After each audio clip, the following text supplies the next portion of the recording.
अस्सलाम वालेकुम। आज हम जानेंगे हजरत इब्राहिम और नमरूद का वाक़या। हजरत इब्राहिम अलैहिस्सलाम और नमरूद का वाक़या। इस ज़मीन पर हज़ारों साल पहले मशरिक़ और मगरिब पर हुकूमत करने वाला एक बदतरीन बादशाह जो अपने आप को खुदा कहता था, इसका नाम नमरूद बिन किनान बिन शाम बिन नूह था। इसका तख्त बाबुल था। ये पहला वो बादशाह था जिसने सबसे पहले ताज अपने सर पर रखा ताकि लोगों को मालूम हो कि उनका खुदा नमरूद है। एक रात नमरूद ने एक ख्वाब देखा कि एक तारा आसमान में इस तरह से चमक रहा है कि उसके नजदीक सूरज और चांद की रोशनी भी फीकी पड़ गई है। जैसे ही नमरूद बेदार हुआ, नींद से उठा तो उसने महल के नजूमियों से ख्वाब का मतलब पूछा तो उन्होंने बताया कि तुम्हारी सल्तनत में एक जवान ऐसा आएगा जो तेरा रौब और दबदबा खत्म कर देगा और तेरी इस हुकूमत को तबाह कर देगा। बस नमरूद नजूमियों की ये बात सुनकर डर गया और हजारों बच्चों को मरवा दिया और एक फरमान जारी किया कि मर्द औरतों से दूर रहे। लेकिन अल्लाह तौला को कुछ और ही मंजूर था और अल्लाह तौला जो चाहे वो होकर ही रहता है। अल्लाह तौला ने अपने खजाने में से अपने खलील यानी अपने नबी हजरत इब्राहिम अलैहिस्सलाम को दुनिया में भेजा।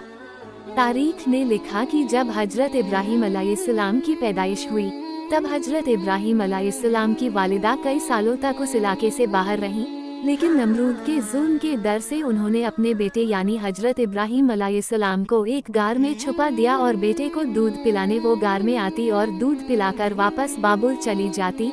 तकरीबन 7 साल तक आपकी वालिदा उस गार में छुपकर अपने बेटे की परवरिश करती रहीं। जब हजरत इब्राहिम अलैहिस्सलाम ज़माना बुलूगियत की तरफ बढ़ने लगे तब हजरत इब्राहिम अलैहिस्सलाम के चाचा आजिर ने ये चाहा कि इब्राहिम अलैहिस्सलाम उनके साथ आकर रहें और अपने चाचा के काम में हाथ बटाए।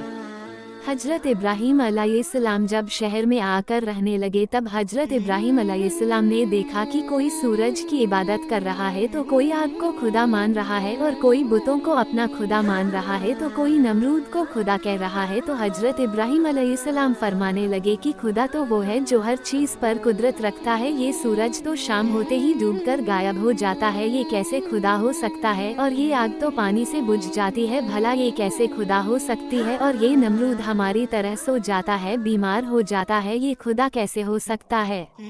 ये बुत जिनको हमने ही अपने हाथों से बनाया, ये भला कैसे खुदा हो सकता है? एक बार जब सब लोग मेले में चले गए तो हजरत इब्राहिम अलैहिस्सलाम ने अपनी कुल्हाड़ी से सारे बुतों को तोड़ दिया और कुल्हाड़ी को वहाँ बने बड़े बुत के कंधे पर रख दिया। लोग जब मेले से वापस आए तो उन्होंने देखा कि सारे बुत टूटे हुए हैं। सबने इस बात को मान लिया कि ये काम हजरत इब्राहिम अलैहिस्सलाम का है। हजरत इब्राहिम अलैहिस्सलाम ने इस पर कहा कि देखो, पूछो कि शायद इस बड़े बुत ने ही इन सब को तोड़ा हो।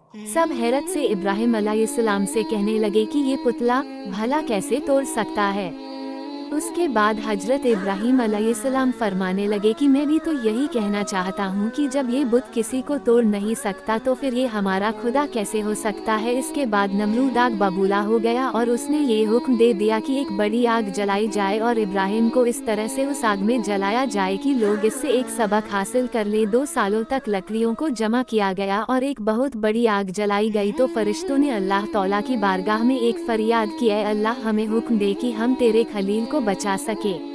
तो अल्लाह तौला ने फरिश्तों से कहा, जाओ देखो, अगर इब्राहिम तुमसे मदद चाहे तो ज़रूर उसकी मदद करना। हर एक फरिश्ता हजरत इब्राहिम अलैहिस्सलाम के पास आकर कहने लगा कि ऐ अल्लाह के नबी इब्राहिम, आप हुक्म करें कि हम आपकी मदद करें। तो हजरत इब्राहिम अलैहिस्सलाम ने फरिश्तों से कहा, ऐ फरिश्तों, मेरा दोस्त मेरी मदद करेगा, मेरा अल्लाह खुद मेरी हिफाजत करेगा। उसके बाद जैसे ही नमरूद ने लोगों को हुक्म दिया कि अल्लाह के नबी हजरत इब्राहिम अलैहिस्सलाम को आग में डाल दिया जाए और जैसे ही हजरत इब्राहिम अलैहिस्सलाम को आग के अंदर डाला गया और आप आग के दरमियान पहुंचने ही वाले थे कि अल्लाह तौला ने आग को हुक्म दिया कि ऐ आग, मेरे इब्राहिम पर ठंडी हो जा। जैसे ही अल्लाह तौला ने आग को हुक्म दिया कि ऐ आग, तू मेरे इब्राहिम पर ठंडी हो जा, तो वो आग हजरत इब्राहिम अलैहिस्सलाम के लिए गुलजार बन गई और हजरत इब्राहिम अलैहिस्सलाम मुतमईन होकर उस आग के अंदर अल्लाह का शुक्र अदा कर रहे हैं। ये सब देखकर नमरूद की फौज हैरान और परेशान हो गई और नमरूद से कहने लगी,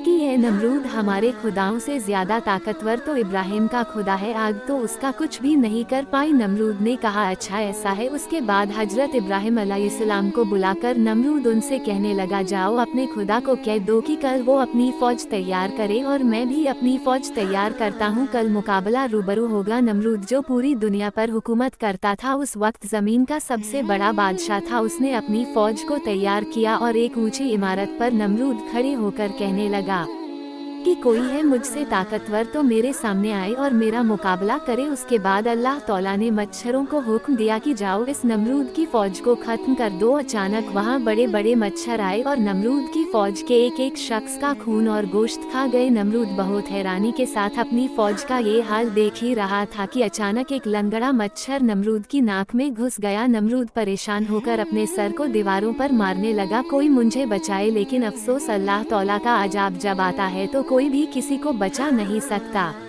उसके बाद नमरूद भागता हुआ अपने महल में आया और बेचैन होने लगा और अपने खादिमों से कहने लगा कि तुम सब लोग अपनी जूतों को उतारकर मेरे सर पर मारो। उसके बाद उन लोगों ने अपने जूतों से नमरूद के सर पर जूते मारना शुरू किया। जब नमरूद के सर पर कोई जूता मारता था उसे सुकून मिलता, क्योंकि वो मच्छर नमरूद की नाक में से होते हुए उसके दिमाग में आकर पहुंच गया था। वो मच्छर धीरे धीरे उसके दिमाग को चाटता रहा। दोस्तों, तारीख ने लिखा कि वो बदतरीन बादशाह जो अपने आप को खुदा कहलवाकर अल्लाह के बंदों को गुमराह करता था, अब वही बंदे अपने जूतियों से नमरूद का सर पीटते थे और ऐसे ही तड़प तड़प कर नमरूद मर गया और उसकी पूरी सल्तनत निस्तो नाबूद हो गई। बेशक अल्लाह के सिवा कोई इबादत के लायक नहीं और वो ही है जो हर चीज पर कुदरत रखता है।